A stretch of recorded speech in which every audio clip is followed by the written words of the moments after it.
Hello everyone, this is Niroj from Radiology and welcome to anatomy tutorial video where today we will be talking about structural anatomy of skull.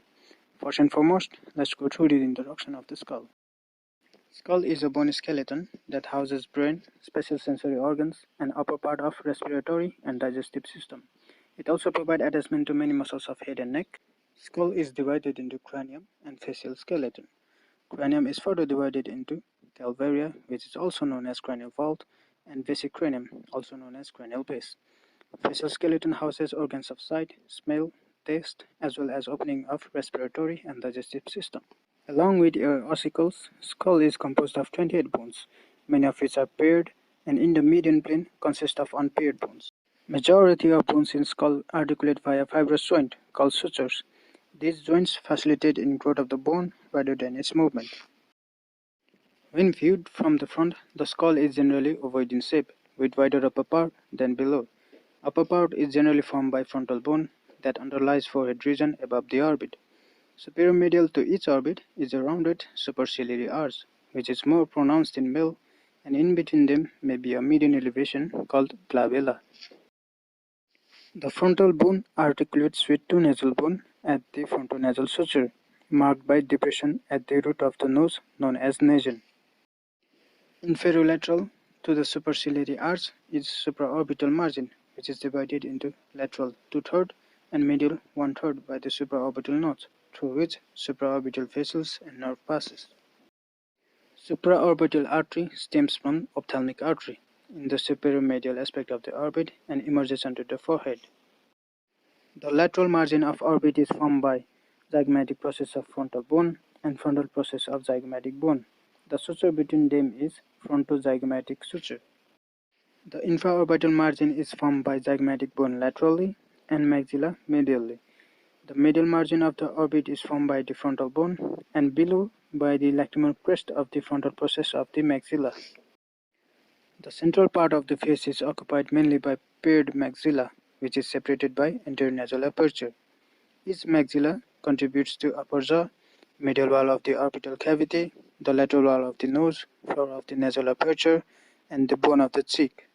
Anterior nasal spine marks the upper limit of the intermaxillary suture at the lower margin of the anterior nasal aperture, and it is palpable in the nasal septum. The infraorbital foramen transmits infraorbital vessels and nerve. The maxillary alveolar process bears the upper teeth. Zygomatic process of the maxilla articulates with the zygomatic bone at the zygomatic-maxillary suture. The frontal process of maxilla ascends posterolateral to the nasal bone to articulate with it medially, the frontal bone superiorly, and lacrimal bone laterally. Anterior nasal aperture is piriform in shape and bounded by paired nasal bone and maxilla. The lower part of the face, below the nose, is formed from the alveolar arc of the maxilla, the upper dentition, body of the mandible, alveolar process of the mandible, and the lower dentition. In the midline, the mental protuberance produce prominent characteristics of the chin. The mental foramen transmits the mental nerve and the mental vessels. Mental artery is the terminal branch of inferior alveolar artery, which is the branch of first part of the maxillary artery. It supplies skin and muscles in the chin region. Mental foramen, infraorbital foramen, and the supraorbital foramen all lies in this same vertical plane. The posterior part of the skull is entirely occupied by the occipital, temporal, and parietal bone. The superior lateral region is occupied by the parietal bones, inferior lateral by mastoid part of the temporal bone, and central portion by the occipital bone. The parietal bone articulates with the occipital bone at the lambdoidal suture, which extends inferiorly into the occipitomastoid and parietomastoid sutures, above and behind the mastoid process respectively. Lambda is the anthropometric point where the occipital bone meets to parietal bone. The external occipital protuberance is the midline elevation on the occipital bone, which is also known as inion, and on the inferior part of the occipital bone, we can clearly visualize the superior and inferior nuchal lines. Along with external occipital protuberance, the superior and inferior nuchal lines also serves as attachment for the muscles of head and neck. The name of the muscles are trapezius, splenius capitis muscle, obliquus capitis muscle, rectus capitis posterior major muscle, and rectus capitis posterior minor muscle. When seen from the above, the contour of calvaria is generally ovoid in shape, which mainly consists of four main bones, that articulate via three well-defined sutures. Anterior is occupied by the squamous part of the frontal bone, posterior by squamous part of the occipital bone, and in the middle by two parietal bones which separate frontal from the occipital bone. Coronal suture marks the articulation between posterior margin of the frontal bone and anterior margin of two parietal bones. It descends inferiorly until it meets the junction between the greater wing of the sphenoid and squamous part of the temporal bone at the pityrion. The sagittal suture runs in the midline and articulates two parietal bones and extends from bregma anteriorly to lambda posteriorly. The lambdoidal suture articulates the posterior border of right and left parietal bones and superior border of occipital bone. The bregma represents the position of anterior fontanelle, whereas lambda represents the site of the posterior fontanelle. The parietal foramen may pierce either or both parietal bones, which transmits small emissary vein from superior sagittal sinus.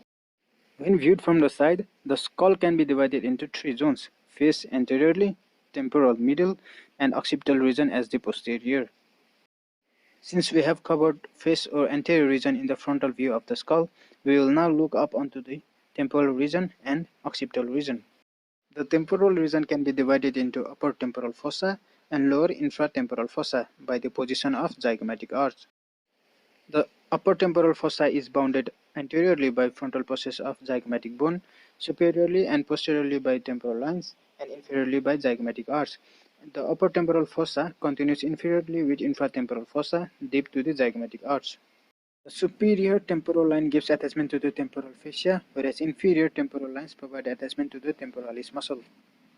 The vertical suture between the sphenoid and temporal bone is spheno-squamous suture, formed by the articulation between greater wing of the sphenoid bone and anterior border of the squamous part of the temporal bone.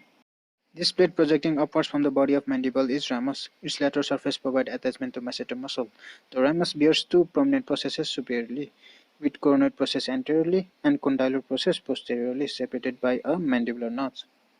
The coronoid process is site of insertion of temporalis muscle, and condylar process articulates with the mandibular fossa at the temporomandibular joint. These inferior and posterior borders of mandible meet at a point known as the angle of mandible, which is also referred to as gonion. The temporal and infratemporal fossa communicates via the gap created by the zygomatic arch, which is largely filled by the temporalis muscle. The term zygomatic arch is generally restricted to the temporal process of zygomatic bone and zygomatic process of temporal bone, which articulate via the zygomatico-temporal suture. The masted process is an inferior projection of the temporal bone, which lies posterior inferior to the EAM and is site of attachment for the sternocleidomasted muscle. The styloid process lies anterior and medial to the masted process and give attachment to several muscles and ligaments. The infratemporal fossa is an irregular post-maxillary space deep to the ramus of the mandible. It is best visualized with the ramus of the mandible removed. So, the better explanation will be in the upcoming videos. Stay tuned until then and subscribe to the channel to get more out of it.